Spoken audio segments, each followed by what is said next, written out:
Well, welcome to today's Wisdom Wednesday video.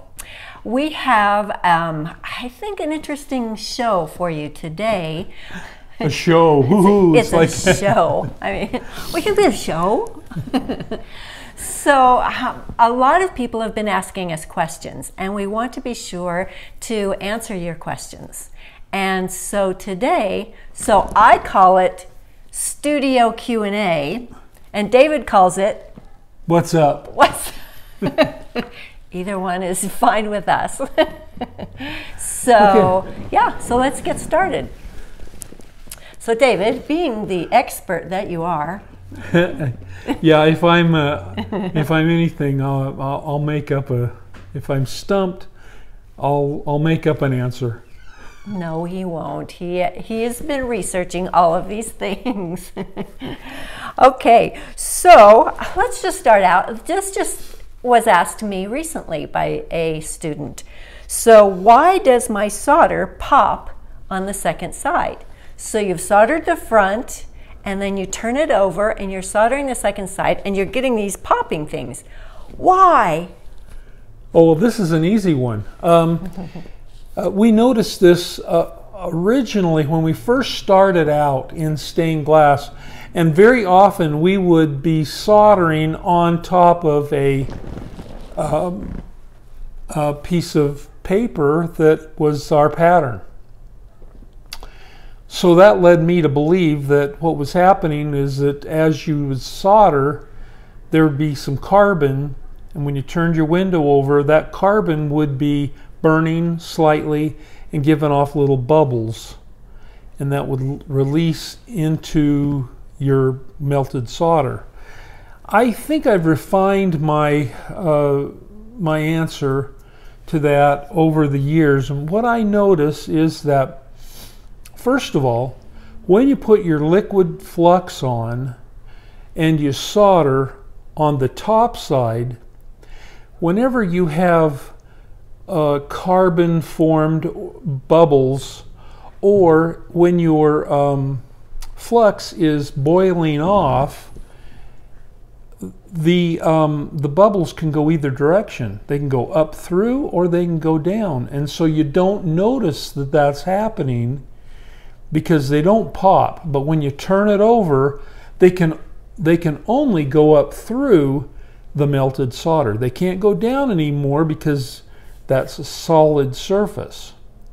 So that's what's going on, is that you're boiling off your flux. So it's just bits of the flux popping through. Yeah, the flux is boiling. When it boils, it turns from a liquid to a gaseous state, and the gas is popping. And that's what it is. All right. So that's all you ever wanted to know about that popping. Yeah, and so you just, in order to overcome it, what you do is you just touch again, and melt again, and melt again, until finally all of it is boiled away, and there's no more gas coming up through, and then it. Because when it pops, it leaves a little hole. That's right. Yeah. Yeah. So you just fill the hole, and you're good. Yeah, and just yesterday, Jeanne and I were talking about the fact that as you solder, you want to try to make it good all the way through. You don't want to hurry through and get a bunch of solder on there, and with the idea that you'll come back later. Oh, yeah. And make it better. Don't do that. Because why? Well, because if you do it right the first time, then it's easier than if you try to come back and fix it. That's right, because you'll miss places, you won't see it. You're just doing a whole lot of backtracking, and so hurrying up doesn't hurry the process. And stained glass is fun. A lot of people come just to do it for relaxation, so why hurry through the process? Enjoy. Now this is soldering is my favorite part of stained glass, and so sometimes I'll save the soldering for him. Yeah, thanks, appreciate that. Yeah. So what else do we have? Okay, how about foil versus lead? Oh, the the all-time question. Well, which is better? Which is worse? People are going to, if you're a lead person, you're going to disagree with me. If you're a copper foil person, then way to go, because so am I. Mm-hmm. All we do in our studio is the copper foil method. Now, here's why. For me, copper foil is stronger because it's actually burnished up and taped tightly to the glass. So when you solder, it's encapsulated. I can solder a window, pour water on top of it, and it doesn't run through. That is not the case with the extruded lead method, where you're forcing it in. And you know, if you take a leaded panel and pour water on it, unless it's been cemented. I was going to say, yeah, it's cemented. And most of the artists that we meet do not cement their projects. So from that standpoint, copper is much more for strength. And what about detail? Another thing is that we can put interior structure into a leaded window that you can't get with the leaded. I guess there are pieces of lead that have a reinforcement built into it, but that's a specialty item, and it's not what we're usually talking about.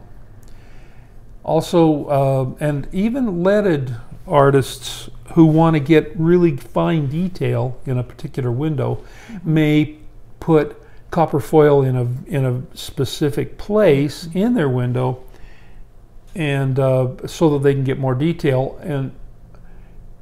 And for us, we just don't have to switch between one and the other, because you can get really fine detail with. So in one window, you could have both methods, both techniques. Yeah. And there was a time where I said, you know, we're going to have to go over to lead work, because it's just the more acceptable method. And so I ordered 3 boxes of different styles of lead, got them into the studio, and I said, now I've got the lead, so we'll have it whenever we need it. And after a year, I hadn't used any. I hadn't even opened the box. So I gave it to some friends who have a local studio, and because I was thinking, you know, if I let it sit there, it'll get oxidized and old, and so yeah. So also, it's easier for a beginner to do a copper foil window than it is to do a leaded window. Yeah. And so it's interesting to learn both methods, and there are some people who prefer the leaded method, but yeah. we preferred copper foil, and that's what we teach, and that's how we build our windows in our studio. Yeah, and I get a lot of disagreement with people who are really into lead, and that's fine. You know, we're not trying to shove our preferences down anybody's throat. I mean, I'm sure that, well, you know, we show a certain way of how to cut glass, for instance. But you don't have to do it our way. We're just showing you what works for us. Sure. Same thing is true with we just prefer copper foil, especially since we're teachers and we're always teaching how to do it. If we're teaching a beginner the techniques, man, they're we don't want them to get frustrated. Yeah. Okay, why does my solder fall through? And what can I do about it? Well, usually, now what I've noticed is that your solder doesn't usually run through on the top. Let me explain why why does it run through? Sometimes I notice that if you have a wide gap, of course, that's going to encourage it to fall through. But then if you have a very, very tight gap, it'll have a tendency to run through as well. And it's just part of the physics of melted metal. and it'll try to run through. If you have the perfect gap, which isn't much, then it doesn't have a tendency to run through. You know what I've noticed too is if I'm trying to just solder the line, I'll have run through. Yeah. But if I go crossways, kind of bridging the gap, Yep. I get less. That's right. And that's how you solve that problem. And a lot of times if I have a wide gap, for instance, we just did some windows that had pre-made bevels. They were pre-made bevel packages, and sometimes those things have quite a bit of gap left in them, just because of the nature of all the different curves that are fitting together. And we'll find that you have to bridge kind of wide gaps, and dragging them across kind of fills them in, and then you go over them the second time, and they have a tendency to have, well, there's some structure down below, and so it doesn't run all the way through. Now, another thing is that when you turn your window over, think about this. Now your window's no longer laying flat on a surface. It's raised up above the table because the solder now is holding it up. And so that causes it to have some place to run. So because it's not coming down through and hitting the table and stopping, now what it's doing, it's running through, and it can puddle up and run all over the place. So sometimes when you turn it over, you notice, oh, I didn't know that I had those run-throughs, because you have just little puddles. No problem, so just tell them how to fix that. There's the flick method, you know, smoothing it in. So you can melt the window. Now this is what I used almost exclusively when I first started in the stained glass business, because that's what my teacher had taught me. You know, he would just melt. When it got hot, he'd just flip it over. Flip, flip, flip. And that works well, but it makes a mess and it gets all over the place. Little balls. What I like to do is I just drag it, pick up my iron, place it someplace else on the panel, and I continue to do that. In fact, I was doing that yesterday when I was working on that, and I was thinking kind of how I've changed my method. Yeah. Well, I think sometimes too you forget when you kind of flick it, and you could flick it right into your lap. Yeah. Not a good thing. Yeah, it's really scary. If you're wearing shorts and you've got a piece of molten metal rolling across the table towards your... Run away. Yeah. Well, I tell you what, we've got like pages of questions that we've gotten from emails, or that we've collected from class, people who have taken our class, and there are a lot of questions. We're going to have to do this again. Should we do one more? I don't know. Did you find one that you liked? I don't know. Let's just pick a page. Okay. How do you reinforce an intricate copper foil panel internally? Oh, that's easy. We use restrip, and you want to make sure that you have decided that you're going to use it in advance before you start soldering. And restrip is that thin copper piece of copper. But it's thicker than copper foil. Yeah, it's thicker than copper foil. It bends easily side to side, but it's really rigid up and down, and so you can fit it in between the existing width. You remember you cut your pieces out with pattern shears, and that'll give you enough room so that your pieces all fit together, but it'll also give you enough room so that the restrip will fit, and then you can solder that in. And you want to make sure to start at one side and go all the way over to the other side with the restrip. You do not want to stop it in the middle someplace. It's not strong, right? Because it'll create a pressure point right there, and that's where it'll break. So you want to make sure that it goes all the way across, and it's really neat though. Once you've soldered it up, you can't even tell that it's in there. No. And we've used that successfully, and on a really big window, you can use it, but you want to use it on a whole lot, on like maybe every line on a really big window, you know. So when you say a really big window, about how big does the window have to be before you think you need reinforcement? Well, our rule of thumb is that a 3x3 or larger, you can start thinking about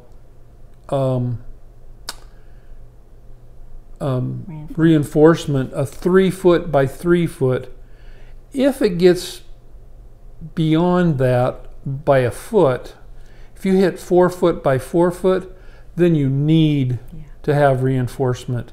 Before that, it's kind of a judgment call. You kind of look at it, you know, a lot of it has to do with the design of the window. You know, some windows have really complex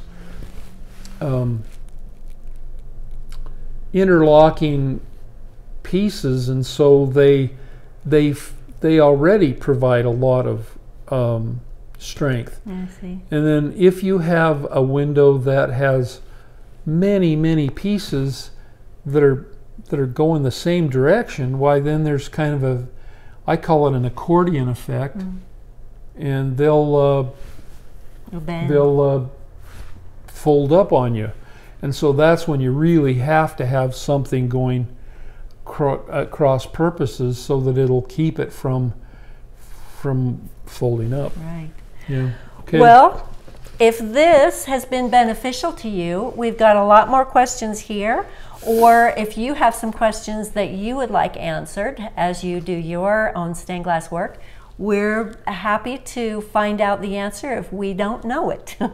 So, and if this is something that you would like to see more of, we can have more studio Q&A or what's up in the future, because we want you to have a successful opportunity when you are doing your own stained glass, and we would love to be your teachers and coaches to help you have a good experience. So, any last words? Thanks for joining us on this somewhat technical video. We really like stained glass.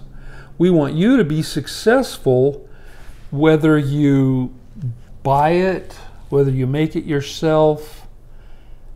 We do think it's a good idea for everybody to try making stained glass. We've had some people who tried a piece of stained glass, and their enthusiasm and their appreciation for it increased because they didn't realize how much went into it. Exactly. So thank you for being with us, and we'll see you next time on Wisdom Wednesday. Bye.